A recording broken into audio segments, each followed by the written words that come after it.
दारे दारे दारे दारे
ಈ ಒಂದು ಸಂತೋಷದ ಸಂದರ್ಭದಲ್ಲಿ ಅವರಿಗೆ ನಮ್ಮ ಪರ್ಯಾಯ ಮಠದಿಂದ ಸನ್ಮಾನವನ್ನು ಮಾಡಬೇಕು ಅಂತ ನಾವು ಅಪೇಕ್ಷೆ ಪಟ್ಟಿದ್ದು ಅದರಂತೆ ಅವರು ಬಂದದಕ್ಕೆ ತುಂಬ ಸಂತೋಷವನ್ನು ವ್ಯಕ್ತಪಡಿಸ್ತಾ ಇದ್ದೇವೆ. ಉಡುಪಿಯ ಈ ಒಂದು ಸ್ಥಳದಿಂದ ಕ್ಷೇತ್ರದಿಂದಲೇ ಅಯೋಧ್ಯೆಯಲ್ಲಿ ನಡೆದಂಥ ಎಲ್ಲ ಘಟನೆಗಳಿಗೆ ಮುಹೂರ್ತ ನಡೆದಿದೆ. ಸಾಲಾಕೋಲು ಆ ಒಂದು ಕಾರ್ಯಕ್ರಮವು ಕೂಡ ಇಲ್ಲಿಂದಲೇ ಪ್ರಾರಂಭವಾಗಿದ್ದು ಬಹಳ ಆಶ್ಚರ್ಯ ಅಂದರೆ ಆ ಒಂದು ಬೀಗವನ್ನು ಹೊಡೆದದ್ದು ಕೂಡ ನಾವೇ ಆಗಿದ್ದೇವೆ. ಅವತ್ತು 86ನೇ ಇಸವಿಯಲ್ಲಿ ಅಶೋಕ್ ಸಿಂಘಾಲ್ ಅವರು ನಮ್ಮನ್ನು ಕರೆದು ಚೋಟಾ ಸ್ವಾಮೀಜಿ ನೀವೇ ತಾಲಾಕೋಲು ಮಾಡಿ ಅಂತ ಹೇಳಿ ಆ ಬೀಗವನ್ನು ನಾವು ಹೊಡೆದಿದ್ದೆವು. ಅಯೋಧ್ಯೆಯಲ್ಲಿ ನಡೆದ ಎಲ್ಲ ಈ ಒಂದು ಧಾರ್ಮಿಕ ಕ್ರಾಂತಿಗೆ ಅದರ ಉಡುಪಿಯಲ್ಲಿ ನಡೆದಿದೆ. ಅದಕ್ಕೆ ಕಾರಣ ಏನೆಂದರೆ ಅಯೋಧ್ಯೆಯ ಶ್ರೀ ಹನುಮಂತನೇ ಇಲ್ಲಿ ಪ್ರತಿಷ್ಠಾಪಿತನಾಗಿದ್ದಾನೆ. ಆದ್ದರಿಂದ ಅಯೋಧ್ಯೆಯಿಂದ ಬಂದಂತಹ ಆಂಜನೇಯ ಇಲ್ಲಿ ಸನ್ನಿಹಿತನಾಗಿ ಇಲ್ಲಿ ಉಡುಪಿಯ ಶ್ರೀಗಳಿಗೆಲ್ಲ ಪ್ರೇರಣೆ ಮಾಡಿ ಈ ಒಂದು ದೊಡ್ಡ ಕಾರ್ಯವನ್ನು ಮಾಡಿಸಿದ್ದಾನೆ ಅಂತ ಹೇಳಿ ನಂಬಿಕೆಯಾಗಿದೆ. ಅಂತಹ ಒಂದು ಕಾರ್ಯ ವಿಶ್ವಪ್ರಸನ್ನ ತೀರ್ಥರ ಮುಖಾಂತರ ಇದು ನಡೆದದ್ದು ನಮಗೆ ತುಂಬ ಸಂತೋಷ. ನಮ್ಮ ಕರ್ನಾಟಕದಿಂದ ಈ ಒಂದು ಕಾರ್ಯದಲ್ಲಿ ವಿಶೇಷವಾದ ಭಾಗ ವಹಿಸಿದ್ದೇವೆ. ಇಲ್ಲಿಯ ಶಿಲ್ಪಿಗಳೇ ಆ ಒಂದು ರಾಮದೇವರ ಒಂದು ವಿಗ್ರಹವನ್ನು ರಚನೆ ಮಾಡಿ ಅಲ್ಲಿ ಕೊಟ್ಟದ್ದು. ಇದಕ್ಕೆ ಕಾರಣ ಏನಂದರೆ ಎಲ್ಲ ಕಾರ್ಯದ ಹಿಂದೆ ಆಂಜನೇಯ ಇದ್ದಾನೆ. ಆ ಆಂಜನೇಯ ಕನ್ನಡಿಗನಾಗಿದ್ದಾನೆ, ಕರ್ನಾಟಕದಲ್ಲಿ ಅವತಾರ ಮಾಡಿದ್ದು. ಹಾಗಾಗಿ ಹಂಪೆಯಲ್ಲಿ ಅವತಾರ ಮಾಡಿದ್ದರಿಂದ ಕನ್ನಡಿಗನಾದಂತಹ ಆಂಜನೇಯ ಎಲ್ಲ ಕಾರ್ಯಗಳು ಕನ್ನಡಿಗರಿಂದ ಆಗಬೇಕು ಎಂಬಂತಹ ಈ ಒಂದು ಸಂಕಲ್ಪವನ್ನು ಮಾಡಿದ್ದವು ಎಂಬಂತೆ ನಾವು ಭಾವಿಸ್ತಾ ಇದ್ದೇವೆ. ಮುಖ್ಯವಾಗಿ ಉಡುಪಿಯಲ್ಲಿ ಅಯೋಧ್ಯೆಯಿಂದ ಬಂದಂತಹ ಈ ಮುಖ್ಯ ಪ್ರಾಣದೇವರು ಇಲ್ಲಿ ಸನ್ನಿಹಿತರಾಗಿ ಮುಖ್ಯವಾಗಿ ವಿಶ್ವೇಶ ತೀರ್ಥರಿಗೆ ಅವರಿಗೆ ಪ್ರೇರಣೆ ಕೊಟ್ಟು ಅವರ ಮುಖಾಂತರ ಈಗ ವಿಶ್ವಪ್ರಸನ್ನ ತೀರ್ಥರಿಂದ ಈ ಒಂದು ಐತಿಹಾಸಿಕವಾದಂತಹ ಅತ್ಯಂತ ಶ್ರೇಷ್ಠವಾದಂತಹ ಕಾರ್ಯ ನಡೆದಿದೆ. ಅದಕ್ಕೋಸ್ಕರ ನಾವು ಶ್ರೀ ವಿಶ್ವಪ್ರಸನ್ನ ತೀರ್ಥರನ್ನು ವಿಶೇಷವಾಗಿ ಅಭಿನಂದಿಸ್ತಾ ಅವರನ್ನು ಅಭಿನವ ಆಂಜನೇಯ ಎಂಬುದಾಗಿ ನಾವು ಗುರುತಿಸ್ತಾ ಇದ್ದೇವೆ. ಆಂಜನೇಯ ಹೋಗಿ ರಾಮದೇವರ ಪ್ರತಿಷ್ಠೆ ಮಾಡಿ ಬಂದ ಹಾಗೆ ಅವರಿಗಷ್ಟು ವಿಜಯೋತ್ಸವವನ್ನು ನಡೆಸ್ತಾ ಇದ್ದಾರೆ. ಅವರಿಂದ ಇಂತಹ ಇನ್ನೂ ಅನೇಕ ಕಾರ್ಯಗಳು ಆಗಲಿ, ದೊಡ್ಡ ಮಹಾ ಕಾರ್ಯಗಳು ಆಗಲಿ ಅಂತ ಈ ಸಂದರ್ಭದಲ್ಲಿ ನಾವು ಉಡುಪಿಯ ಶ್ರೀಕೃಷ್ಣ ಮುಖ್ಯ ಪ್ರಾಣದೇವರನ್ನು ನಾವು ಪ್ರಾರ್ಥನೆ ಮಾಡ್ತಾ ನಾವು ಮತ್ತೊಮ್ಮೆ ಅಭಿನಂದಿಸ್ತೀವಿ. ಬಹಳ ಸಮಯದ ಮೇಲೆ ಕೃಷ್ಣ ದರ್ಶನ ಹೇಗಿತ್ತು ಅನುಭವ? ಸಪ್ತಕ್ಷೇತ್ರಗಳು ಮುಖ್ಯದಾಯಕವಾದಂತಹ ಸಪ್ತಕ್ಷೇತ್ರಗಳು ಭರತಖಂಡದಲ್ಲಿರುವಂತಹದ್ದು ಮೊತ್ತ ಮೊದಲನೇ ಆದದ್ದು ಅಯೋಧ್ಯ. ಅಂತಹ ಅಯೋಧ್ಯೆಯ ಇವತ್ತಿನ ಎಲ್ಲ ನೂತನ ಬೆಳವಣಿಗೆಗಳಿಗೆ ಮೂಲ ಕಾರಣ ನಮ್ಮ ಉಡುಪಿಯ ಶ್ರೀಕೃಷ್ಣನ ಪ್ರೇರಣೆಯಾಗಿದೆ. ಹಾಗಾಗಿ ಇವತ್ತಲ್ಲಿ ಏನು ನಾವು ಸತ್ಕಾರ್ಯಗಳನ್ನು ಮಾಡಿ ಬಂದಿದ್ದೇವೆ, ಆ ಎಲ್ಲ ಸತ್ಕಾರ್ಯಗಳನ್ನು ಭಗವದ್ಗೀತೆಯಲ್ಲಿ ಕೃಷ್ಣ ಹೇಳಿರುವ ಮಾತು ಯತ್ ಕರೋಷಿ ಯದಶ್ನಾಸಿ ಯಜ್ಜುಹೋಷಿ ದದಾಸಿ ಯತ್ ತಪಸ್ಸಿಸಿ ಕೌಂತೆಯ ತತ್ಪುರುಷ ಮದರ್ಪಣಂ, ಮಾಡದ ಎಲ್ಲ ಒಳ್ಳೆ ಕೆಲಸಗಳನ್ನು ಕೂಡ ನನಗೆ ಸಮರ್ಪಣೆ ಮಾಡುವುದು ಹೇಳಿಕೊಂಡು ಇವತ್ತು ಹಾಗೆ ಅಯೋಧ್ಯೆಯ ಶ್ರೀರಾಮಚಂದ್ರನ ಜನ್ಮಭೂಮಿಯಲ್ಲಿ ನಾವೇನು ಸತ್ಕಾರಗಳನ್ನು ಮಾಡಿದ್ದೇವೆ ಅವನ್ನೆಲ್ಲವನ್ನು ಕೂಡ ಕೃಷ್ಣಾರ್ಪಣ ಅಂತ ಹೇಳಿ ಕೃಷ್ಣದೇವರಿಗೆ ಸಮರ್ಪಣೆ ಮಾಡಲಿಕ್ಕೆ ಇವತ್ತು ಬಂದಿದ್ದೇವೆ. ಇವತ್ತು ಆಚಾರ್ಯರ ಅಂತರ್ಗತನಾಗಿರತಕ್ಕಂಥ ಕೃಷ್ಣನಿಗೆ ನಾವು ಅವಶ್ಯವಾಗಿದೆ. ಕೃಷ್ಣನ ಪ್ರೇರಣೆ ಅಲ್ಲಿಯೂ ಕೂಡ ಕೆಲಸ ಮಾಡಲಿ, ಮುಖ್ಯ ಪ್ರಾಣನ ಶಕ್ತಿ ಅಲ್ಲಿಯೂ ಕೂಡ ಕೆಲಸ ಮಾಡಲಿ, ಆ ಕಾರ್ಯ ಕೂಡ ಬಹು ಬೇಗನೆ ನಡೆಯಲಿ ಅಂತ ಆಶೆ. ಈ ರಾಮ ಮಂದಿರ ವಿಚಾರ ಚುನಾವಣಾ ವಿಷಯ ಕೂಡ ಆಗಿದೆ, ಅದರ ಲಾಭವನ್ನು ಪಕ್ಕ ತೆಗೆದುಕೊಳ್ತೀನಿ ಅನ್ನೋ ಅಭಿಪ್ರಾಯ ಕೂಡ ಇದೆ. ನಾವು ಏನು ಹೇಳ್ತೀವಿ? ಎಲ್ಲ ಪಕ್ಷದವರು ತಗೊಳ್ಳಿ. ಮತ್ತು ಗುರುಗಳಿಗೆ ಈಗಿನ ಪರ್ಯಾಯದ ಸಂದರ್ಭದಲ್ಲಿ ಕೃಷ್ಣ ಪೂಜೆಗೆ ನಾವು ಒಂದು ಇದು ಮಾಡಿಕೊಡ್ತೀವಿ, ಸಾಮರ್ಥ್ಯ ಆಗಿತ್ತು. ಅದಕ್ಕೆ ರಾಮ ಪೂಜೆ ಅವಕಾಶ ಸಿಕ್ಕಿತು ಅಂತ ಉಡುಪಿಯ ಜನ ಎಲ್ಲ ಮಾತಾಡಿಕೊಳ್ತಾರೆ. ಅವಶ್ಯವಾಗಿ ನಮ್ಮ ಗುರುಗಳು ಮಾಡಿರುವಂತಹ ದೊಡ್ಡ ಸೇವೆ ಅದು ಇಲ್ಲಿ ಮಾತ್ರ ಅಲ್ಲ, ಅಲ್ಲಿಯೂ ಕೂಡ ಶ್ರೀಗಳವರು ಗುರುಗಳವರು ಮಾಡಿರ್ತಕ್ಕಂತಹ ಸೇವೆ ಅತಿ ಉತ್ಕೃಷ್ಟವಾಗಿರುವಂತಹದ್ದು. ಅದರ ಫಲವನ್ನು ನಾವು ಅನುಭವಿಸ್ತಾ ಇದ್ದೇವೆ. ಸೇವೆಯನ್ನೆಲ್ಲ ಅವರು ಮಾಡಿದ್ದಾರೆ, ಅದರ ಫಲವನ್ನು ಇತ್ತು ನಾವು ಅನುಭವಿಸ್ತಾ ಇದ್ದೇವೆ. ಈ ಸಂದರ್ಭದಲ್ಲಿ ನಾವು ಮತ್ತೊಂದು ಅಯೋಧ್ಯೆಯಲ್ಲಿ ಶ್ರೀರಾಮಲಲ್ಲಾನ ಪ್ರತಿಷ್ಠಾಪನೆ ತಾತ್ಕಾಲಿಕ ಪ್ರತಿಷ್ಠೆಯನ್ನು ವಿಶ್ವೇಶ್ವರ ಮಾಡಿದ್ದು. ಆವಾಗ ನಮ್ಮ ಒಟ್ಟಿಗೆ ಮಾಡಿದ ಪರ್ಯಾಯ ನಮ್ಮ ಎರಡನೇ ಪರ್ಯಾಯ ನಡೀತಾ ಇತ್ತು. ಇದೀಗ ನಾಲ್ಕನೇ ಪರ್ಯಾಯದ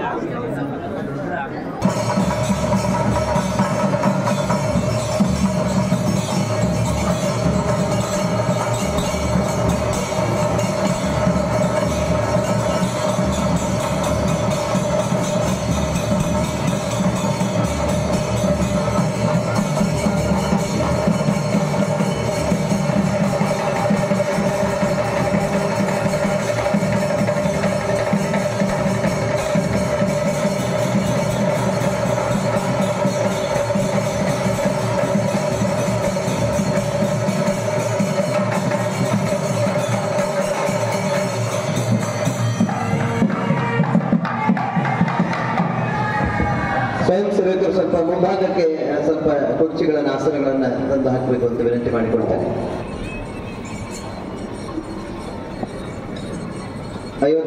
ಪರ್ಯಾಯ ಮಠಾಧೀಶರಾಗಿರ್ತಕ್ಕಂತಹ ಪೂಜ್ಯ ಶ್ರೀ ಶ್ರೀ ಸುಗುಣೇಂದ್ರ ತೀರ್ಥ ಶ್ರೀಪಾದರ ಚರಣಕಮಲಗಳೇ ನಮಸ್ಕರಿಸ್ತಾ ಹಾಗೂ ಸುಶೀಂದ್ರ ತೀರ್ಥರ ಚರಣಕಮಲಗಳೇ ನಮಸ್ಕರಿಸ್ತಾ, ಇವತ್ತು ನಮ್ಮೆಲ್ಲರಿಗೂ ಕೂಡ ಒಂದು ಬಹಳ ಭಾಗ್ಯದ ದಿನ. ರಜತಿ ಪೀಠಪುರಕ್ಕೆ ಆಗಮಿಸಿದ್ದಾರೆ. ರಾಮನ ಜನ್ಮದ ಕೃಷ್ಣಾಯ ವಾಸುದೇವಾಯ ಹರಯೇ ಪರಮಾತ್ಮನೇ ಪ್ರಣತಕ್ಲೇಶನಾಶಾಯ ಗೋವಿಂದಾಯ ನಮೋ ನಮಃ. प्रथमो हनुमन्नाम द्वितीयो भीम एव च पूर्णप्रज्ञः तृतीयस्तु भगवत्कार्यसाधकः बुद्धिर्बलं यशोधैर्यं निर्भयत्वं परोगता अजाड्यं वाक्पटुत्वं च हनुमस्मरणात् भवेत् आपादमौलिपर्यन्तं गुरूणाम् आकृतिं स्मरेत् तेन विघ्नाः प्रणश्यन्ति सिद्ध्यन्ति च मनोरथाः ಶ್ರೀ ಗುರುಭ್ಯೋ ನಮಃ. ನಾವೆಲ್ಲರೂ ಕೂಡ ರಾಮಾಯಣದ ಕಥೆಯನ್ನು ಕೇಳಿದ್ದೇವೆ.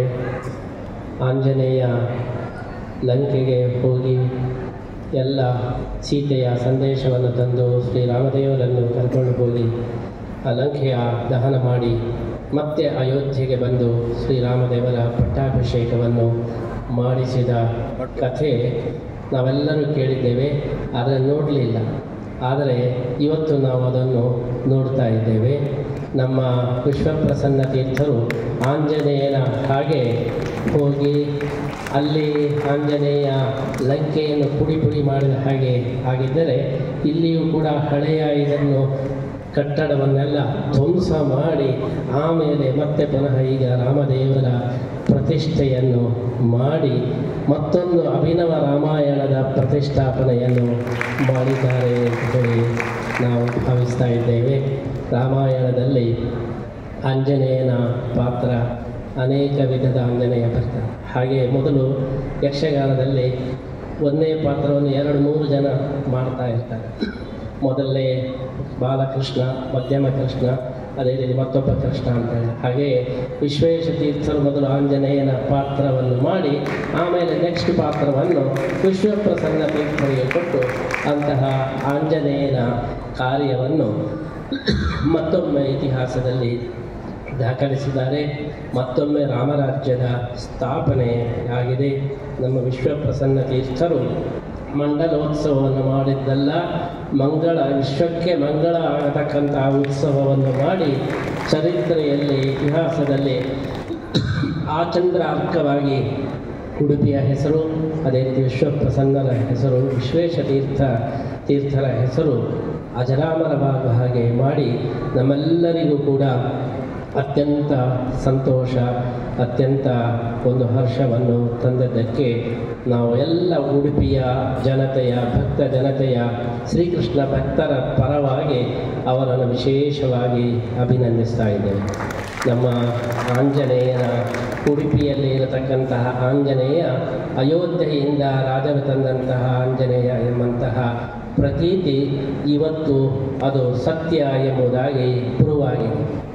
ಇಲ್ಲಿಗೆ ಬಂದಂತಹ ಅಯೋಧ್ಯೆಯಿಂದ ಬಂದಂತಹ ಆಂಜನೇಯ ಸುಮ್ಮನೆ ಕೂತ್ಕೊಳ್ಳಿಲ್ಲ. ಇಲ್ಲಿ ಸ್ವಾಮಿಗಳಿಗೆಲ್ಲ ಪ್ರೇರಣೆ ಮಾಡಿ ಅಲ್ಲಿ ಮತ್ತೆ ಪುನಃ ನಾವು ರಾಮ ಮಂದಿರವನ್ನು ಸ್ಥಾಪನೆ ಮಾಡಬೇಕು ಅಂತ ಹೇಳಿ ಇಷ್ಟೆಲ್ಲ ಆಟ ಆಡಿದ್ದು ನಮ್ಮ ಉಡುಪಿಯ ಈ ಪ್ರಾಣದೇವರು ಎಂಬುದಾಗಿ ನಾವು ಬಲವಾಗಿ ನಂಬಿದ್ದೇವೆ. ಅಂತಹ ಅಯೋಧ್ಯೆಯ ಪ್ರಾಣದೇವರು ನಮ್ಮ ವಿಶ್ವಪ್ರಸನ್ನರ ಮುಖಾಂತರ ಶ್ರೀರಾಮನ ಪ್ರತಿಷ್ಠಾಪನೆಯನ್ನು ಮಾಡಿಸಿ ಒಂದು ಐತಿಹಾಸಿಕವಾದಂತಹ ಒಂದು ಸಾಧನೆಯನ್ನು ಮಾಡಿದ್ದಕ್ಕೆ ನಾವೆಲ್ಲ ಭಕ್ತರ ಪರವಾಗಿ ಅವರನ್ನು ಆರ್ಥಿಕವಾಗಿ ಅಭಿನಂದಿಸ್ತಾ ಇದ್ದೇವೆ. ನಮ್ಮ ಒಂದು ಕರ್ನಾಟಕದ ಒಂದು ದೊಡ್ಡ ಭಾಗ್ಯ ಎಂಬುದಾಗಿ ಭಾವಿಸಬೇಕು. ಅದೇನು ಅಯೋಧ್ಯೆಯ ಎಲ್ಲ ಘಟನೆಗಳಿಗೂ ಲಿಂಕು ಅದು ಕರ್ನಾಟಕದಲ್ಲಿದೆ, ಅದೇ ರೀತಿ ಉಡುಪಿಯಲ್ಲಿದೆ. ಆಂಜನೇಯ ಕರ್ನಾಟಕದವನು, ಕನ್ನಡಿಗ, ಹಂಪೆಯಲ್ಲಿ ಅವತಾರ ಮಾಡಿ ಕನ್ನಡಿಗನಾಗಿ ಆಂಜನೇಯ ಶ್ರೀರಾಮ ಸೇವೆಯನ್ನು ಮಾಡಿದರೆ, ಅದೇ ಪ್ರಾಣದೇವರು ಅಯೋಧ್ಯೆಯಿಂದ ಬಂದು ಉಡುಪಿಯಲ್ಲಿ ನೆಲೆಸಿ ಇಲ್ಲಿ ನಮ್ಮನ್ನೆಲ್ಲ ಅನುಗ್ರಹಿಸಿದ್ದಾರೆ. ಅದಕ್ಕೆ ಇನ್ನೊಂದು ಸೂಚನೆಯಾಗಿ ಅಯೋಧ್ಯೆಯ ಶ್ರೀರಾಮದೇವರ ಶಿಲ್ಪಿಯೂ ಕೂಡ ಕರ್ನಾಟಕದವರೇ ಆಗಿದ್ದು ಆ ಒಂದು ಕನ್ನಡದ ಒಂದು ಶಾಶ್ವತವಾದಂತಹ ಕೀರ್ತಿಯನ್ನು ಅಲ್ಲಿ ನೆಲೆಸಿದ್ದಾರೆ. ಹಾಗಾಗಿ ಅಯೋಧ್ಯೆ ಎಂಬುದು ಉತ್ತರ ಪ್ರದೇಶದಲ್ಲಿ ಇರತಕ್ಕಂತಹ ಶ್ರೀರಾಮನ ಸ್ಥಾನ ಆದರೆ ಕರ್ನಾಟಕ ಎಂಬುದು ದಕ್ಷಿಣ ಭಾರತದಲ್ಲಿ ಇರತಕ್ಕಂತಹ ಒಂದು ಆಂಜನೇಯನ ಒಂದು ವಿಶೇಷ ಸ್ಥಾನವಾಗಿದೆ. ನಮ್ಮ ವಿಶ್ವ ವಿಶ್ವಪ್ರಸನ್ನ ತೀರ್ಥರು ಉತ್ತರ ದಕ್ಷಿಣದ ಒಂದು ಬೆಸುಗೆಯನ್ನು ಪ್ರಾರಂಭ ಮಾಡಿ ಶಾಶ್ವತವಾದಂತಹ ದಕ್ಷಿಣೋತ್ತರಗಳಿಗೆ ಒಂದು ಸಂಬಂಧವನ್ನು ಬೆಳೆಸಿದ್ದಾರೆ. ಹೇಗೆ ಆಂಜನೇಯ ಸೇತುವೆಯನ್ನು ಕಟ್ಟಿದನೋ ಹಾಗೆಯೇ ಭಾರತದಲ್ಲಿ ಏಕತೆಯ ಸೇತುವೆಯನ್ನು ನಮ್ಮ ವಿಶ್ವಪ್ರಸನ್ನರು ಇಲ್ಲಿಂದ ಹೋಗಿ ರಾಮನ ಪ್ರತಿಷ್ಠಾಪನೆ ಮಾಡಿ ಅವರು ಈ ಒಂದು ಸೇತುವೆಯನ್ನು ಸ್ನೇಹ ಸೇತುವೆಯನ್ನು ಕಟ್ಟಿದ್ದಾರೆ ಎಂಬುದಾಗಿ ನಾವು ಭಾವಿಸ್ತಾ ಇದ್ದೇವೆ. ಆದ್ದರಿಂದ ಇನ್ನು ಮುಂದೆ ಉಡುಪಿಯವರ ಅಯೋಧ್ಯೆಗೆ ಹೋದರೆ ನಿಮಗೆ ವಿಶೇಷವಾದಂತಹ ಗೌರವ ಅಲ್ಲಿದೆ. ಹಾಗೆ ಅಯೋಧ್ಯೆಯವರು ಇಲ್ಲಿಗೆ ಬಂದರೆ ಇಲ್ಲಿಯೂ ಕೂಡ ವಿಶೇಷವಾದಂತಹ ಒಂದು ಗುರುತಿಸುವಿಕೆಯನ್ನು ನಾವು ಮಾಡ್ತಾ ಇದ್ದೇವೆ. ಇನ್ನು ಮೇಲೆ ಮಂಗಳೂರಿನಿಂದ ಡೈರೆಕ್ಟಾಗಿ ಅಯೋಧ್ಯೆಗೇನೆ ಫ್ಲೈಟನ್ನು ಕೂಡ ಹಾಕಿದರೆ ಆವಾಗ ಈ ಸಂಬಂಧ ಇದು ಶಾಶ್ವತವಾಗಿ ಉಳಿಯಲಿಕ್ಕೆ ಸಾಧ್ಯ ಇದೆ. ಆ ರೀತಿ ಒಂದು ಭಕ್ತಿಯ ಒಂದು ಸೇತುವೆಯನ್ನು ಕಟ್ಟಿದಂತಹ ಶ್ರೀ ವಿಶ್ವಪ್ರಸನ್ನ ತೀರ್ಥರಿಗೆ ನಾವು ವಿಶೇಷವಾದ ಅಭಿನಂದನೆಯನ್ನು ಈ ಸಂದರ್ಭದಲ್ಲಿ ನಾವು ಅರ್ಪಿಸುತ್ತಾ ನಮ್ಮ ವಿಶ್ವೇಶ ತೀರ್ಥರ ಒಂದು ಮಾನಸ ಪುತ್ರರಾಗಿ ಅವರು ಪ್ರಾರಂಭ ಮಾಡಿದ ಎಲ್ಲ ಸತ್ಕಾರ್ಯಗಳನ್ನು ಯಶಸ್ವಿಯಾಗಿ ಮುಂದುವರಿಸ್ತಾ ಇರತಕ್ಕಂತಹ ವಿಶ್ವಪ್ರಸನ್ನ ತೀರ್ಥರು ಅವರು ಆದರ್ಶ ಗುರುಗಳು ಹೌದು, ಆದರ್ಶ ಶಿಷ್ಯರು ಹೌದು. ಗುರು ಶಿಷ್ಯರ ಸಂಬಂಧ ಹೇಗೆ ಇರಬೇಕು ಎಂಬುದಕ್ಕೆ ವಿಶ್ವಪ್ರಸನ್ನರು ಅದೇ ರೀತಿ ವಿಶ್ವೇಶ ತೀರ್ಥರು ಕೂಡ ಅವರು ಆದರ್ಶರಾಗಿದ್ದಾರೆ. ಅಂತಹ ಒಂದು ಗುಣವನ್ನು ಶ್ರೀರಾಮನ ಗುಣವನ್ನು ನಾವು ವಿಶ್ವಪ್ರಸನ್ನರಲ್ಲಿ ನಾವು ನೋಡಿದ್ದೇವೆ. ರಾಮದೇವರು ಪಟ್ಟಾಭಿಷೇಕ ಆಗ್ತದೆ ಅಂತ ಹೇಳುವಾಗ ಆ ಪೀಠವನ್ನು ಭರತನಿಗೆ ಬಿಟ್ಟುಕೊಟ್ಟರು. ಅದೇ ರೀತಿ ನಮ್ಮ ವಿಶ್ವಪ್ರಸನ್ನ ತೀರ್ಥರು 5ನೆಯ ಪರ್ಯಾಯದಲ್ಲಿ ತನಗೆ ಪೀಠ ಪ್ರಾಪ್ತಿಯಾಗುವ ಒಂದು ಸಂದರ್ಭ ಇದ್ದರೂ ಕೂಡ ನಮ್ಮ ಗುರುಗಳು 5 ಪಂಚಮ ಪರ್ಯಾಯವನ್ನು ಮಾಡಬೇಕು ಅಂತ ಹೇಳಿ ರಾಮದೇವರ ಹಾಗೆ ತ್ಯಾಗದ ಸಂದೇಶವನ್ನು ನಮ್ಮ ವಿಶ್ವಪ್ರಸನ್ನರು ತೋರಿಸಿದ್ದರಿಂದ ಶ್ರೀರಾಮನ ಒಂದು ಪ್ರತಿಷ್ಠೆ ಮಾಡತಕ್ಕಂತಹ ಒಂದು ವಿಶೇಷ ಯೋಗ ಅವರಿಗೆ ಬಂದಿದೆ.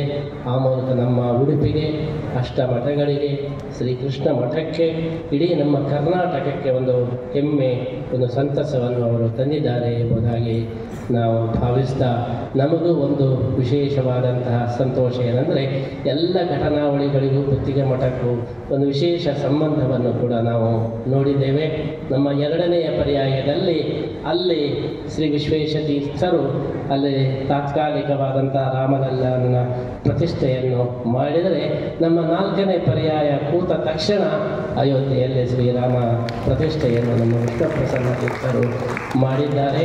ನಮ್ಮ ಗುತ್ತಿಗೆ ಮಠದಲ್ಲಿಯೂ ಕೂಡ ಅನೇಕ ಮೀಟಿಂಗ್ಗಳು ವಿಶ್ವ ಹಿಂದೂ ಪರಿಷತ್ತಿನ ಮಾರ್ಗದರ್ಶಕ ಮಂಡಳಿಯ ಒಂದು ಸಮಾಲೋಚನಾ ಸಭೆಗಳು ಕೂಡ ರಾಮ ಮಂದಿರದ ಬಗ್ಗೆ ನಮ್ಮ ಗುತ್ತಿಗೆ ಮಠದಲ್ಲಿಯೂ ಕೂಡ ನಡೆದಿವೆ. ನಮಗೂ ಕೂಡ ಅಂತಹ ಒಂದು ಅವಕಾಶವನ್ನು ವಿಶ್ವೇಶ ತೀರ್ಥರು ಕೊಟ್ಟಿದ್ದರು. 76ನೇ ಇಸವಿಯಲ್ಲಿ ಆ ರಾಮ ಜನ್ಮಭೂಮಿಯ ಚಳವಳಿಯ ಒಂದು ಹಂತದಲ್ಲಿ ನಾವು ಅಯೋಧ್ಯೆಗೆ ಹೋದಾಗ ಹೈಕೋರ್ಟಿನಿಂದ ಆ ಜೈಲಿನಲ್ಲಿರತಕ್ಕಂತಹ ಶ್ರೀರಾಮನ ಬಿಡುಗಡೆ ಆಗಬೇಕು ಅಂಥೇಳಿ ಮಧ್ಯಾಹ್ನ 2 ಗಂಟೆಗೆ ಆದೇಶ ಬಂತು. ಆವಾಗ ಎಲ್ಲರೂ ಕೂಡ ಸಂಭ್ರಮದಿಂದ ಆ ಒಂದು ಸಂದರ್ಭವನ್ನು ನಾವು ಆಚರಿಸಿದೆವು. ಆವಾಗ ಜೈಲಿನಲ್ಲಿ ಆ ಬೀಗ ಹಾಕಿ ಆ ರಾಮದೇವರ ಮೂರ್ತಿ ಇತ್ತು. ಅಶೋಕ್ ಸಿಂಘಾಲ್ ಅವರು ಹೇಳಿದರು, ಕೀ ಎಲ್ಲಿ ಇದೆ ಅಂತೇಳಿ ಯಾರಿಗೂ ಗೊತ್ತಿಲ್ಲ, ಎಷ್ಟೋ ವರ್ಷಗಳ ಹಿಂದೆ ಇಟ್ಟಾರೆ.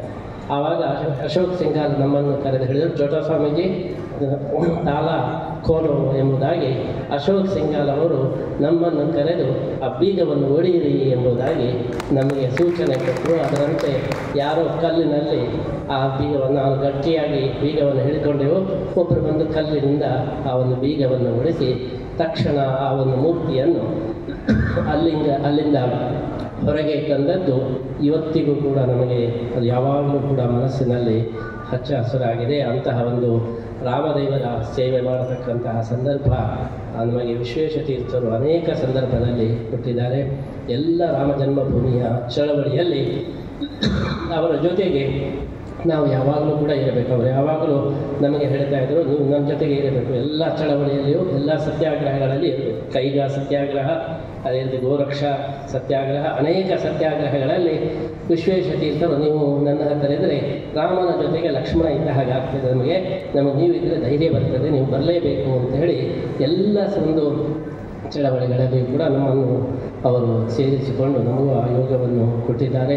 ಅಂತಹ ವಿಶ್ವೇಶ ತೀರ್ಥರಿಗೂ ಕೂಡ ನಾವು ಈ ಸಂದರ್ಭದಲ್ಲಿ ಭಕ್ತಿಪೂರ್ವಕವಾದ ಪ್ರಣಾಮಗಳನ್ನು ಸಲ್ಲಿಸ್ತಾ ಅವರ ಸಂಕಲ್ಪ ಶಕ್ತಿಯಿಂದ ಇಂತಹ ಒಂದು ದೊಡ್ಡ ಕೆಲಸ ವಿಶ್ವಪ್ರಸನ್ನ ತೀರ್ಥರ ಮುಖಾಂತರ ಆಗಿದೆ ಎಂಬುದಾಗಿ ಈ ಸಂದರ್ಭದಲ್ಲಿ ಶ್ರೀ ವಿಶ್ವೇಶ ತೀರ್ಥರಿಗೂ ಕೂಡ ನಾವು ನಮ್ಮ ಭಕ್ತಿಯನ್ನು ಈ ಸಂದರ್ಭದಲ್ಲಿ ಅರ್ಪಣೆ ಮಾಡ್ತಾ ವಿಶ್ವಪ್ರಸನ್ನರನ್ನು ಅಭಿನವ ಆಂಜನೇಯ ಎಂಬುದಾಗಿ ನಾವು ಗುರುತಿಸ್ತಾ ಅವರಿಗೆ ಪರ್ಯಾಯ ಮಠದ ವತಿಯಿಂದ ಪುತ್ತಿಗೆ ಮಠದ ವತಿಯಿಂದ ವಿಶೇಷವಾದಂತಹ ಅಭಿನಂದನೆಯನ್ನು ಈ ಸಂದರ್ಭದಲ್ಲಿ ನಾವು ಅರ್ಪಿಸ್ತಾ ಇದ್ದೇವೆ. ವಿಶ್ವಪ್ರಸನ್ನ ತೀರ್ಥರು ನಮಗೆ ಅತ್ಯಂತ ಆತ್ಮೀಯರು. ಬಾಲ್ಯದಲ್ಲಿ ಅದಮಾರಿನಲ್ಲಿ ನಾವು ಓದ್ತಾ ಇರುವಾಗ ನಮ್ಮ ಜೊತೆಗೆ ಅವರು ಅಧ್ಯಯನವನ್ನು ಕೂಡ ಮಾಡ್ತಾಯಿದ್ದರು. ಅಂತಹ ಸಂದರ್ಭದಿಂದಲೂ ಕೂಡ ಪ್ರತಿಯೊಂದರಲ್ಲಿಯೂ ಕೂಡ ನಾವು ಅವರ ಪೇಪರ್ಗಳನ್ನು ಪರೀಕ್ಷಾ ಪೇಪರ್ಗಳನ್ನು ನಾವು ತಿದ್ದುತ್ತಾ ಇದ್ದೆವು. ಆವಾಗ ಎಲ್ಲ ಪೇಪರ್ಗಳಲ್ಲಿ 100ಕ್ಕೆ 100 ಮಾರ್ಕ್ ತೆಗೆಯುವುದಂದರೆ ನಮ್ಮ ವಿಶ್ವಪ್ರಸನ್ನ ತೀರ್ಥರು. ಪ್ರತಿ ಸಲ ಇಡೀ ಬ್ಯಾಚ್ನಲ್ಲಿ ಅವರು ಎಲ್ಲದರಲ್ಲಿಯೂ ಅಗ್ರಗಣ್ಯರಾಗಿ ಎಲ್ಲದರಲ್ಲಿಯೂ ಪ್ರಾಥಮ್ಯವನ್ನು ಅವರು ಪ್ರಕಟಿಸಿದ್ದಾರೆ.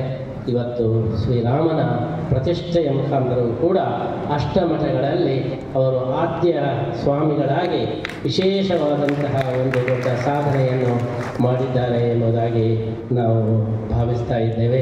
ಅಂತಹ ವಿಶ್ವಪ್ರಸನ್ನ ತೀರ್ಥರು ನಮ್ಮ ಪುತ್ತಿಗೆ ಮಠದ ಉಪೇಂದ್ರ ತೀರ್ಥರ ಹಾಗೆ ನಾವು ಉಪೇಂದ್ರ ತೀರ್ಥರ ಕಥೆಯನ್ನು ಕೇಳಿದ್ದೇವೆ. ಹಾಗೆ ಇವತ್ತು ಪ್ರಸಕ್ತ ಅಷ್ಟಮಠದ ಸ್ವಾಮಿಗಳಲ್ಲಿ ಬಲಿಷ್ಠ ಸ್ವಾಮಿಗಳೆಂದರೆ ಇವತ್ತು ವಿಶ್ವಪ್ರಸನ್ನ ತೀರ್ಥರು ಅವರ ವಿಶೇಷ ಸಾಧನೆಯನ್ನು ಮಾಡಿ ನಮ್ಮ ಉಡುಪಿಗೆ ನಮ್ಮ ಎಲ್ಲ ಆಸ್ತಿಕ ವೃಂದಕ್ಕೆ ಒಂದು ಹೆಮ್ಮೆಯ ಒಂದು ಸಂತಸವನ್ನು ತಂದದ್ದಕ್ಕೆ ಮತ್ತೊಮ್ಮೆ ಅವರನ್ನು ಅಭಿನಂದಿಸ್ತಾ ಇದೇ ರೀತಿ ನಿರಂತರ ಅವರಿಂದ ಮಹಾಕಾರ್ಯಗಳು ಸಾಧನೆಗಳು ಆಗಲಿ ಅಂತ ಹೇಳಿ ಹಾರೈಸ್ತಾ ನಾವು ಚಿಕ್ಕ ಸನ್ಮಾನವನ್ನು ಅವರಿಗೆ ಈಗ ಅನ್ನಿಸ್ತೇವೆ. ಸ್ವಾಗತ ಮತ್ತು ಅಭಿನಂದನಾ ಸಮಾರಂಭದ ಸಮಿತಿಯ ಜಂಟಿ ಆಶ್ರಯದಲ್ಲಿ ಇದೀಗ ಪೂಜ್ಯ ಶ್ರೀಪಾದಗಳು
ಶ್ರೀ ವಿಶ್ವಪ್ರಸನ್ನ ತೀರ್ಥ ಶ್ರೀಪಾದಂಗಳವರ ಸ್ವಾಗತ ಮತ್ತು ಅಭಿನಂದನಾ ಸಮಿತಿಯ ವತಿಯಿಂದ ಶ್ರೀ ಯಶ್ವಾರ್ ಸುವರ್ಣ ಮತ್ತು ಶ್ರೀ ರಘುಪತಿ ಭಟ್ರು ಒಂದು ಸ್ಮರಣಿಕೆಯನ್ನು ಯಶ್ವಾರ್ ಸುವರ್ಣರು ರಘುಪತಿ ಭಟ್ರು ಮತ್ತು ಯಶ್ವಾರ್ ಸುವರ್ಣ ಜಂಟಿಯಾಗಿ ಸ್ಮರಣಿಕೆಯನ್ನು ಎಲ್ಲರ ಜೋರಾದ ಚಪ್ಪಾಳೆಯೊಂದಿಗೆ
ಶ್ರೀ ವಿಶ್ವಪ್ರಸನ್ನ ತೀರ್ಥ ಶ್ರೀಪಾದಂಗಳವರು ಕೃಷ್ಣಂ ವಂದೇ ಮಂಥಭಾಷಧರಂ ದಿವ್ಯಾರ್ಭಕಾಕೃತಿಂ ಶಿಖಾಬಂಧತ್ರಯೋಪೇತಂ ವೈಷ್ಣೀಮಧ್ವಗದರ್ಥಂ ಆಪದಾಮಪಹರ್ತಾರಂ ದಾತಾರಂ ಸರ್ವಸಂಪದಾಂ ಲೋಕಾಭಿರಾಮಂ ಶ್ರೀರಾಮಂ ಭೂಯೋ ಭೂಯೋ ನಮಾಮ್ಯ.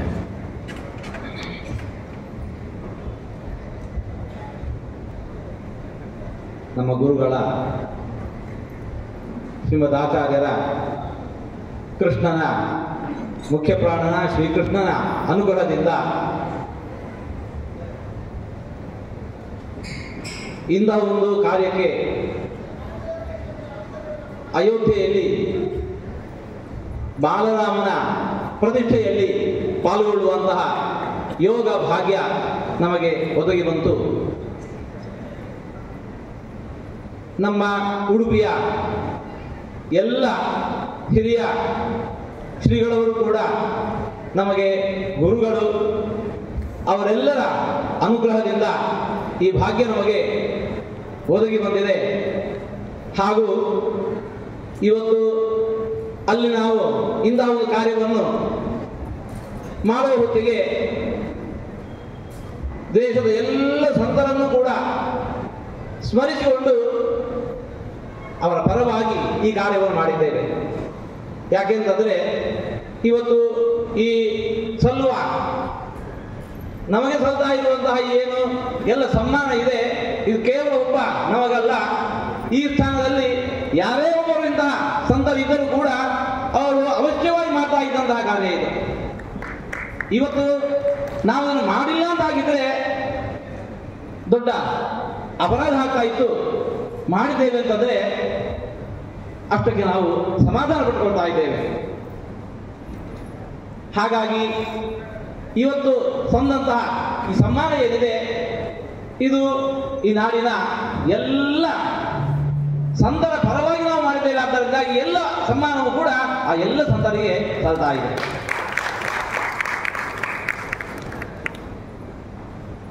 ಅಯೋಧ್ಯೆಯ ಶ್ರೀರಾಮಚಂದ್ರನ ಪ್ರಾಣ ಪ್ರತಿಷ್ಠೆ ಮಂಡಲೋತ್ಸವದ ತನಕ ಇತಿಹಾಸವನ್ನು, ಈಗ ಅದೆಲ್ಲ ಇತಿಹಾಸ, ಅದೆಲ್ಲವನ್ನು ಕೂಡ ನಾವಿವಾಗ ಅನೇಕರ ಮುಖದಿಂದ ಕೇಳಿ ಆಯಿತು, ಕಂಡಾಯಿತು.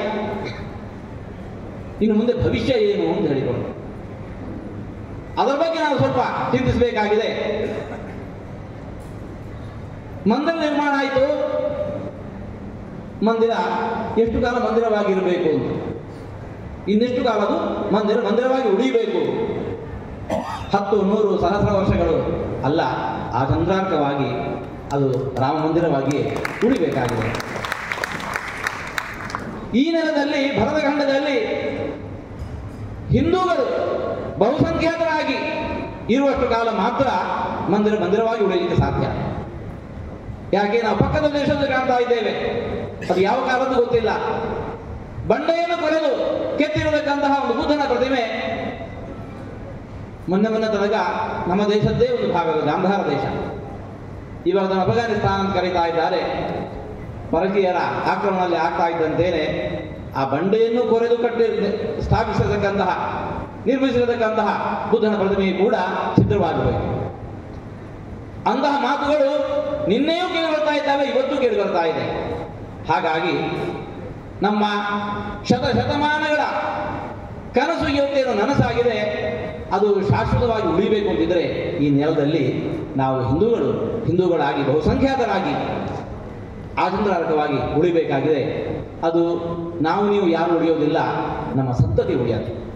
ಆ ಸಂತತಿಯನ್ನು ಹಾಗೆ ಬೆಳೆಸುವಂತಹ ಸಂಸ್ಕಾರವನ್ನಿತ್ತು ಹಿಂದೂಗಳನ್ನಾಗಿ ಸನಾತನಿಗಳನ್ನಾಗಿ ಬೆಳೆಸುವಂತಹ ದೊಡ್ಡ ಜವಾಬ್ದಾರಿ ನಮ್ಮ ನಿಮ್ಮೆಲ್ಲರ ಮೇಲಿದೆ. ಆ ಜವಾಬ್ದಾರಿಯನ್ನು ನಾವೆಲ್ಲರೂ ಕೂಡ ಸಮರ್ಥವಾಗಿ ನಿಭಾಯಿಸಬೇಕಾಗಿದೆ. ಇಲ್ಲ ಅಂತಂದ್ರೆ ಮತ್ತೆ ಪುನಃ ನಾವು ಅಪರಾಧಿಗಳಾಗ್ತೇವೆ. ಹಾಗಾಗದಂತೆ ನಾವೆಲ್ಲರೂ ಕೂಡ ಎಚ್ಚರಿಕೆ ವಹಿಸೋಣ. ಮಕ್ಕಳಿಗೆ ನಮ್ಮ ಸಂಸ್ಕೃತಿಯ ಪರಿಚಯ ಇವತ್ತು ಶಾಲಾ ಕಾಲೇಜುಗಳಲ್ಲಿ ಸಿಗೋದಿಲ್ಲ. ನಮ್ಮ ಮನೆಯಲ್ಲೂ ನಾವು ನೀಡಿಲ್ಲ ಅಂತಂದ್ರೆ ಮಕ್ಕಳಿಗೆ ಸಿಗೋದು ಕಷ್ಟ ಆಗತ್ತೆ. ಸಂಸ್ಕಾರದ ದಾನ ಎಲ್ಲಿಂದ ಪ್ರಾರಂಭ ಆಗಬೇಕು? ನಾಮಕರಣದಲ್ಲಿಂದ ಪ್ರಾರಂಭ ಆಗಬೇಕು. ಮಕ್ಕಳಿಗೆ ತನ್ನ ಹೆಸರಿನ ಹಿನ್ನೆಲೆಯನ್ನು ಹುಡುಕ್ತಾ ಹೋದರೂ ಕೂಡ ಸಂಸ್ಕೃತಿ ಪರಿಚಯ ಆಗಬೇಕು. ಇವತ್ತು ಮಕ್ಕಳಿಗೆ ಹೆಸರಿಡ್ತಾ ಇದ್ದೇವೆ, 2-3 ಅಕ್ಷರ ಆದರೂ ಸಾಕು, ಅದೊಂದು ಹೆಸರಾಗ್ತಾ ಇದೆ. ಹಾಗಾಗುವುದಿಲ್ಲ, ಸಲ್ಲ. ನಮಗೆ ಇಷ್ಟು ಸಾಹಿತ್ಯಗಳಿದ್ದಾವೆ, ವಿಪುಲವಾದ ಸಾಹಿತ್ಯಗಳಿದ್ದಾವೆ. ಯಾವ ಸಾಹಿತ್ಯದಲ್ಲಿ ನಮ್ಮ ಸಂಸ್ಕೃತಿಯ ಆಳ ಅಗಲ ಎತ್ತರ ಅಡಗಿದೆ. ಅಷ್ಟಾದಶ ಪುರಾಣಗಳು, ವೇದೋಪನಿಷತ್ತುಗಳು, ರಾಮಾಯಣ, ಮಹಾಭಾರತ, ಇಲ್ಲಿರತಕ್ಕಂತಹ ಒಂದು ಹೆಸರಲ್ಲಿ ಇಟ್ಟುಕೊಂಡು ನಾವು ನಮ್ಮ ಮಕ್ಕಳಿಗೆ ಇಟ್ಟೆವು ಅಂತಂದರೆ ನಾಳೆ ದಿವಸ ಮಗು ತನ್ನ ಹೆಸರಿನ ಹಿನ್ನೆಲೆ ಏನು ಅಂತ ಹುಡುಕ್ತಾ ಹೋದರೂ ಕೂಡ ಇಷ್ಟು ವಿಪುಲವಾದ ಸಾಹಿತ್ಯದ ಮೂಲಕ ನಮ್ಮ ಸಂಸ್ಕೃತಿ ಪರಿಚಯ ಅವಕಾಶ ಇದೆ. ಹಾಗಾಗಿ ಎಲ್ಲರೂ ಕೂಡ ಈ ಕಾರ್ಯವನ್ನು ಅವಶ್ಯವಾಗಿ ಮಾಡಬೇಕು. ಇಲ್ಲ ನಮ್ಮ ಮಕ್ಕಳಿಗೆ ಹೆಸರಿಟ್ಟಾಗಿದೆ, ಏನು ತೊಂದರೆ ಇಲ್ಲ. ಪುನರ್ನಾಮಕರಣಕ್ಕೂ ಅವಕಾಶ ಇದೆ. ಪುನರ್ನಾಮಕರಣ ಕೂಡ ನಮ್ಮ ಸಂವಿಧಾನದಲ್ಲಿ ಅವಕಾಶ ಇದೆ. ನಾವು ಅದನ್ನು ಮಾಡಿಲ್ಲ ಅಂತ ಹೇಳಿದರೆ ಯಾವುದೇ ಆಮಿಷ, ಒತ್ತಡ, ಬಲಾತ್ಕಾರಗಳಿಗೆ ಒಳಗಾಗಿ ನಮ್ಮ ಮಕ್ಕಳು ನಾಳೆ ನಮ್ಮ ಮತದಿಂದ ಹೊರಗೆ ಹೋಗ್ತಾ ಇದ್ದಾರೆ, ಪುನರ್ನಾಮಕರಣ ಮಾಡ್ಕೋತಾ ಇದ್ದಾರೆ. ಅಂತಹ ಮಕ್ಕಳಿಂದ ನಮ್ಮ ಸಂಸ್ಕೃತಿಗೆ ಮಾತ್ರ ಅಲ್ಲ, ಈ ಮಂದಿರಕ್ಕೂ ಕೂಡ ಅಪಾಯ ಇದೆ. ಹಾಗಾಗದಂತೆ ಎಲ್ಲರೂ ಎಚ್ಚರಿಕೆ ವಹಿಸಿ ಈ ನಿಟ್ಟಿನಲ್ಲಿ ಕಟ್ಟಿದ ಮಂದಿರವನ್ನು ಉಳಿಸಿಕೊಳ್ಳುವಲ್ಲಿ ನಾವೆಲ್ಲರೂ ಕೂಡ ನಿರಂತರವಾಗಿ, ಇದು ಯಾವತ್ತೂ ಕೂಡ ನಿಲ್ಲುವ ಕೆಲಸ ಅಲ್ಲ. ಕಟ್ಟುವ ಕೆಲಸಕ್ಕೆ ಒಂದು ತೆರೆ ಇದೆ, ಆದರೆ ಉಳಿಸುವ ಕೆಲಸಕ್ಕೆ ತೆರೆ ಇಲ್ಲ. ಅದು ನಿರಂತರವಾಗಿ ಅದರ ಪರಿಶ್ರಮ ನಡಿಬೇಕಾಗಿದೆ. ಜೊತೆಗೆ ಇನ್ನೊಂದು ನಮ್ಮ ಕನಸು ಬರಿದೆ ರಾಮ ಮಂದಿರ ಅಷ್ಟೇ ಅಲ್ಲ, ರಾಮರಾಜ್ಯದ ನಿರ್ಮಾಣ. ರಾಮರಾಜ್ಯಕ್ಕೋಸ್ಕರ ನಮಗೆ ಈ ರಾಮ ಮಂದಿರ ಬೇಕು. ಅದೆಲ್ಲ ರಾಮ ಮಂದಿರಗಳು ನಮ್ಮಲ್ಲಿ ಸಾಕಷ್ಟು ಇದ್ದಾವೆ.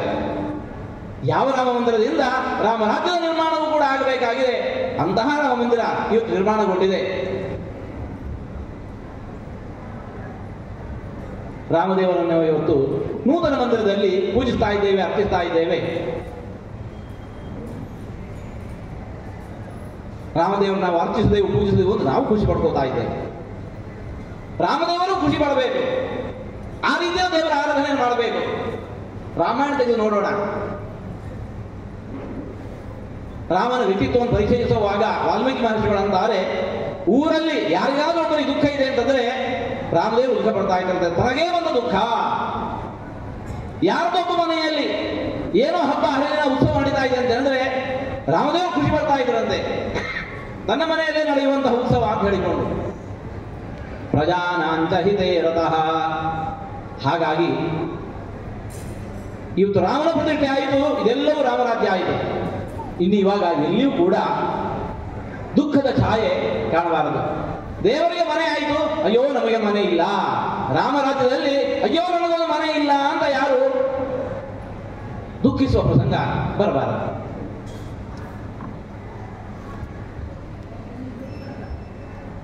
ಅವನಿಗೆ ನಾವು ಆ ಸೇವೆಯನ್ನು ಮಾಡೋಣ. ಯಾರಿಗೆ ಸಾಧ್ಯ ಇದೆ ಎಲ್ಲರೂ ಕೈ ಸೇರಿಸಿಕೊಂಡು ಅಂತಹ ರೀತಿಯಲ್ಲಿ ನಾವು ಒಂದು ಒಳ್ಳೆಯ ಕೆಲಸವನ್ನು ಮಾಡಿದೆವು ಅಂತಂದರೆ ರಾಮದೇವರು ಇದರಿಂದ ಸಂತೋಷ ಪಡ್ತಾರೆ. ಒಬ್ಬ ತಾಯಿಗೆ ದೊಡ್ಡ ವೇದಿಕೆಯಲ್ಲಿ, ಸಭೆಯಲ್ಲಿ ಬಹಳ ದೊಡ್ಡ ಸನ್ಮಾನ ಆಗ್ತಾ ಇದೆ. ಆ ಹೊತ್ತಿಗೆ ಆ ತಾಯಿಯ ಮಗು ಅಲ್ಲಿ ಅಂಗಳದಲ್ಲಿ ಆಟಾಡ್ತಾ ಇತ್ತು. ಕೆಳಗೆ ಬಿದ್ದು ಕೈಗಾಲೆಲ್ಲ ಗಾಯ ಮಾಡಿಕೊಂಡು ಕೈಯ ಮೇಲೆಲ್ಲ ಆ ಮಣ್ಣು ಮೆತ್ತಿಸಿಕೊಂಡು ಕಣ್ಣಲ್ಲಿ ನೀರು ಸುರಿಸಿಕೊಂಡು ಅಳ್ತಾ ಇದೆ. ತಾಯಿಯಲ್ಲಿ ವೇದಿಕೆಯಲ್ಲಿ ಸನ್ಮಾನ ಆಗ್ತಾ ಇದೆ. ಆ ತಾಯಿಗೆ ಎಷ್ಟು ಸಂತೋಷ ಆದೀತು. ಅದೇ ಹೊತ್ತಿಗೆ ಆ ಮಗುವಿಗೆ ಯಾರೊಬ್ಬ ಓಡಿ ಹೋಗಿ ಎತ್ತಿಕೊಂಡು ಸಂತೈಸಿದ. ಆ ಮಗುವಿಗೆ ಇಟ್ಟು ಆರೈಕೆ ಮಾಡಿದ ತಾಯಿಗೆ ಆಗ ಬಹಳ ಆನಂದ ಆಗತ್ತೆ. ಇದು ಬೇಡ ಅಂತ ಅನ್ನೋದಿಲ್ಲ, ಆದರೆ ಅದೂ ಇರಲಿ. ಅದರಂತೆ ರಾಮದೇವರಿಗೆ ನೂತನ ಮಂದಿರದಲ್ಲಿ ಭವ್ಯವಾದ ಪೂಜೆಯನ್ನು ಮಾಡೋಣ. ರಾಮರಾಜ್ಯದ ಕಲ್ಪನೆ ಸಾಕಾರ ಆಗುವಂತೆ ರಾಮನ ಪ್ರಜಾವರ್ಗದಲ್ಲೂ ಕೂಡ ನಮಗೆ ಎಷ್ಟು ಸಾಧ್ಯವಂತಹ ಸೇವೆಯನ್ನು ಮಾಡೋಣ. ರಾಮನ ಹತ್ರ ಹೋದಾಗ ದೇವರೇ ಇಂತಹ ಒಂದು ಸೇವೆ ಮಾಡಿದರೆ ಇದು ನಿನಗೆ ಅರ್ಪಿತ ಅಂತ ಹೇಳಿಕೊಂಡು ರಾಮದೇವರಿಗೆ ಸಮರ್ಪಿಸೋಣ. ಅಂತಹ ಕಾರ್ಯದಲ್ಲಿ ಅನೇಕರು ಈಗಾಗಲೇ ತೊಡಗಿಸಿಕೊಂಡಿದ್ದಾರೆ. ನಮ್ಮ ಉಡುಪಿಯ ಬಗ್ಗೆ ಹೇಳಬೇಕು ಅಂತ ಹೇಳಿದರೆ ನಮ್ಮ ಯಕ್ಷಗಾನ ಕಲಾರಂಗ,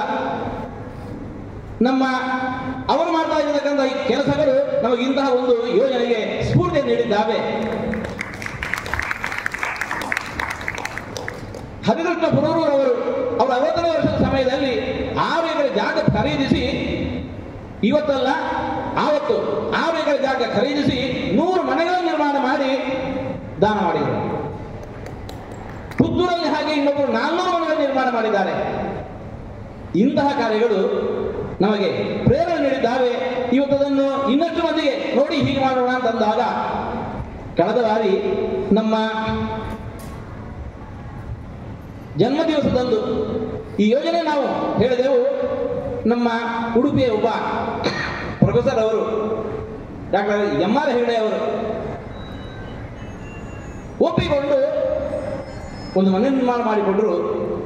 ಒಂದು ದಿವಸ ಬಂದು ನಮ್ಮಲ್ಲಿ ಹೇಳ್ತಾ ಇದ್ದಾರೆ, ನಮಗಿಷ್ಟು ಸಂತೋಷ ಆಗಿದೆ, ನಮ್ಮ 70ನೆಯ ವರ್ಷದ ಶಾಂತಿ ಅಂತ ಹೇಳಿಕೊಂಡು ಎಲ್ಲ ಕೆಲಸಗಳನ್ನು ಪೂಜೆಗಳನ್ನು ಮಾಡುವಾಗ ಇಂಥ ಒಂದು ಒಳ್ಳೆ ಕೆಲಸ ಮಾಡೋಣ ಅಂತ ತಮ್ಮಿಂದ ಪ್ರೇರಿತರಾಗಿ ಇಂಥ ಕಾರ್ಯವನ್ನು ಮಾಡಿದ್ದೇವೆ. ಆದರೆ ನಮಗೆ ಎಲ್ಲ ಕಾರ್ಯದಲ್ಲೂ ಕೂಡ ಹೆಚ್ಚು ತೃಪ್ತಿ ಕೊಟ್ಟದ್ದು, ಸಂತೋಷ ನೀಡಿದ್ದು ಈ ಕೆಲಸ ಅಂತ ಹೇಳ್ತಾ ಇದ್ದಾರೆ. ಈ ರೀತಿಯಲ್ಲಿ ನಾವೆಲ್ಲರೂ ಕೂಡ ಕೈ ಜೋಡಿಸುವುದೇನು ಅಂತಂದರೆ, ಇವತ್ತು ಹೇಗೆ ರಾಮ ಮಂದಿರ ನಿರ್ಮಾಣಕ್ಕೆ ದೇಶದ ಉದ್ದಗಲದಿಂದ ಕೈ ಜೋಡಿಸಿದ್ದೇವೆ, ರಾಮ ರಾಜ್ಯದ ನಿರ್ಮಾಣದಲ್ಲಿ ಕೂಡ ಹಾಗೆ ನಾವು ಕೈ ಜೋಡಿಸೋಣ. ಜೊತೆಗೆ ಹಿಂದೆ ಹೇಳಿ ಈ ರೀತಿಯಲ್ಲಿ ರಾಮನ ಪೂಜೆ ಮಾಡೋಣ. ಜೊತೆಗೆ ಆಗತಾನೆ ಹೇಳಿದಂತೆ ನಮ್ಮ ಸಂಸ್ಕೃತಿಯನ್ನು ನಾವು ಮರೆಯದೆ, ನಮ್ಮ ಮುಂದಿನ ಮಕ್ಕಳು ಕೂಡ ಸಂಸ್ಕೃತಿಯನ್ನು ಮರೆಯದಂತೆ ಶ್ರಮಿಸೋಣ. ಶ್ರೀರಾಮಚಂದ್ರ ಜನನೀ ಜನ್ಮಭೂಮಿಷ್ಟ ಸ್ವರ್ಗಾದಪಿ ಗರಿಯಸಿ ಅಂತಂದ. ಭರತ ಭೂಮಿ, ಭಾರತ ಭೂಮಿ ನಮ್ಮ ತಾಯಿ. ಆಕೆ ನಾವು ಯಾವತ್ತೂ ಅವಮಾನಿಸದೇ ಇರೋಣ. ಈ ನೆಲದ ಸಂಸ್ಕೃತಿಯನ್ನು ನಾವು ಒಪ್ಪಿಕೊಂಡ್ರೆ ಭಾರತ ಭೂಮಿಯನ್ನು ನಾವು ತಾಯಿ ಅಂತ ಒಪ್ಪಿಕೊಂಡ ಹಾಗೆ. ಈ ನೆಲದ ಸಂಸ್ಕೃತಿಯನ್ನು ಮರೆತು ವಿದೇಶಿ ಸಂಸ್ಕೃತಿಯನ್ನು ನಾವು ಮೈಗೂಡಿಸಿಕೊಂಡೆವು ಅಂತಂದರೆ ನಮ್ಮ ತಾಯಿಯನ್ನು ನಾವು ನಮ್ಮ ತಾಯಿ ಅಲ್ಲ ಅಂತಂದಾಗ, ನಾವು ಹೆತ್ತು ಹೊತ್ತು ಸಾಕಿ ಬೆಳೆಸಿದ ಮಕ್ಕಳು ನಮ್ಮನ್ನು ಯಾವತ್ತೂ ಅಪ್ಪಮ್ಮ ಅಂತ ಕರೆದಿಲ್ಲ. ನಮ್ಮ ಶತ್ರುವನ್ನು ಅಪ್ಪ ಅಮ್ಮ ಅಂತ ಕೂಗಿ ಕರೀತಾರೆ. ನಿಮಗೆ ಹಾಗಾದೀತು, ನೀವು ನನ್ನ ಅಪ್ಪನೇ ಅಲ್ಲ ಅಮ್ಮನೇ ಅಲ್ಲ ಅಂತ ಹೇಳಿಕೊಂಡು ನಮ್ಮ ಶತ್ರುಗಳನ್ನು ನೀನು ನನ್ನ ಅಪ್ಪ ಅಮ್ಮ ಅಂತ ಕೂಗಿ ಕರೆದರೆ ನಮಗೆ ಹೇಗಾದೀತು. ನಮ್ಮ ಮಕ್ಕಳು ಈ ನೆಲದಲ್ಲಿ ನಮ್ಮ ಆಚಾರ ವಿಚಾರ ಸಂಸ್ಕೃತಿ ನೀತಿ ವೇಷ ಭೂಷಣ ಇವನ್ನೆಲ್ಲ ಮರೆತು ವಿದೇಶಿ ನೆಲದ ಸಂಸ್ಕೃತಿ ಅಲ್ಲದು ವಿಕೃತಿ, ಅದನ್ನು ಒಪ್ಪಿಕೊಂಡ್ರೆ ನಮ್ಮ ತಾಯಿಯನ್ನು ನಾವು ನಮ್ಮ ತಾಯಿ ಅಲ್ಲ ಅಂತ ಅಲ್ಲಗಳೆದಂತೆ. ಆ ಒಬ್ಬ ತಾಯಿಗೆ ಏನು ದುಃಖವಾದೀತು ಅನ್ನೋದನ್ನು ನಾವು ನೀವೆಲ್ಲ ಒಮ್ಮೆ ಗಮನಿಸಿಕೊಳ್ಳೋಣ. ಇಂತಹ ಕಾರ್ಯ ನಮ್ಮ ಮಕ್ಕಳಿಂದ ಈ ನೆಲಕ್ಕೆ ಯಾವತ್ತಿಗೂ ಆಗಬಾರದು, ಯಾವತ್ತಿಗೂ ಆಗಬಾರದು. ಆಯಿತು ಅಂತಂದರೆ ಇವತ್ತು ನಾವು ಅಲ್ಲಿ ಕೇಳ್ತಾ ಇದ್ದೀವಲ್ಲ, ನಮ್ಮ ಶತ್ರು ದೇಶಕ್ಕೇನೆ ಏನು ಜಿಂದಾಬಾದ್ ಹೇಳುವಂತಹ ಕಾರ್ಯ, ನಮ್ಮ ಶತ್ರು ದೇಶಕ್ಕೆ ಜಿಂದಾಬಾದ್ ಹೇಳುವಂತಹ ಕಾರ್ಯ ಆಗದಂತೆ ನಮ್ಮ ಮಕ್ಕಳಿಂದ ಅಂತಹ ಕಾರ್ಯ ಯಾವತ್ತೂ ನಡೆಯದಂತೆ ನಾವೆಲ್ಲರೂ ಕೂಡ ಜಾಗೃತರಾಗೋಣ. ಇತಿಹಾಸ ನಾವು ಕಂಡೆವು, ಭವಿಷ್ಯದ ಕಡೆಗೂ ದೃಷ್ಟಿ ಹರಿಸಿ ಆ ಕಾಲದಲ್ಲಿ ನಾವು ನಿರತರಾದೆವು ಅಂತಂದರೆ ಅದು ನಾವಿವತ್ತು ಪ್ರತಿಷ್ಠಾಪಿಸಿರ್ತಕ್ಕಂಥ ರಾಮದೇವರಿಗೆ ಮಾಡುವ ದೊಡ್ಡ ಪೂಜೆ ಅಂತ ಭಾವಿಸಿ ಆ ಕಾರ್ಯದಲ್ಲಿ ಪೂಜೆಯಲ್ಲಿ ನಾವೆಲ್ಲರೂ ಭಾಗವಹಿಸೋಣ. ಇವತ್ತು ಅಂತಹ ಒಂದು ಪುಟ್ಟ ಕೆಲಸವನ್ನು ಮಾಡಿ ಬಂದದಕ್ಕೆ ನಮ್ಮನ್ನು ಈ ರೀತಿಯಾಗಿ ಸನ್ಮಾನಿಸಿದ್ದೀರಿ. ಇದರ ಹಿಂದೆ ಶ್ರಮಿಸಿದವರು ಒಬ್ಬರಲ್ಲ ಇಬ್ಬರಲ್ಲ, ಅನೇಕ ಮಂದಿ.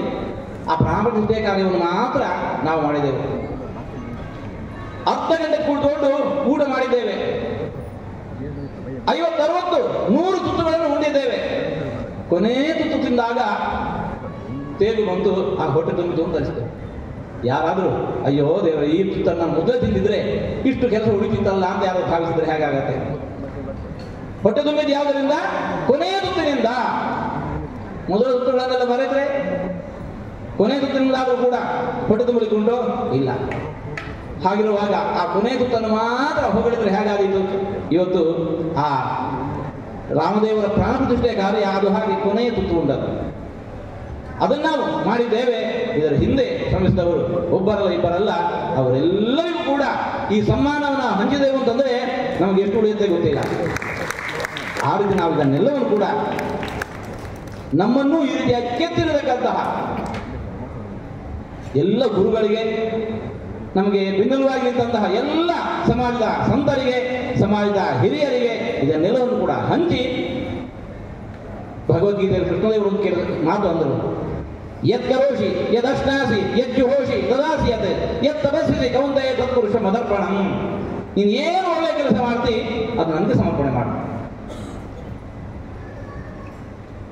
ಇವತ್ತು ಆ ಏನು ನಾವು ಎಲ್ಲರ ಪರವಾಗಿ ಈ ಕೆಲಸವನ್ನು ಮಾಡಿ ಬಂದಿದ್ದೇವೆ, ಅದನ್ನು ಕೃಷ್ಣದೇವರಿಗೆ ಸಮರ್ಪಣೆ ಮಾಡೋದಕ್ಕೋಸ್ಕರ ಇಲ್ಲಿ ನಾವು ಬಂದಿದ್ದೇವೆ. ಅದನ್ನು ನಾವು ಶ್ರೀಮದ್ ಆಚಾರ್ಯ ನಮ್ಮ ಗುರುಗಳು ನಮಗೆ ಆದೇಶಿಸಿರುವಂತಹದ್ದು. ಮಾಡಿದ ಕೆಲಸವನ್ನು ಕೃಷ್ಣನಿಗೆ ಯಾಕೆ ಸಮರ್ಪಣೆ ಮಾಡಬೇಕು?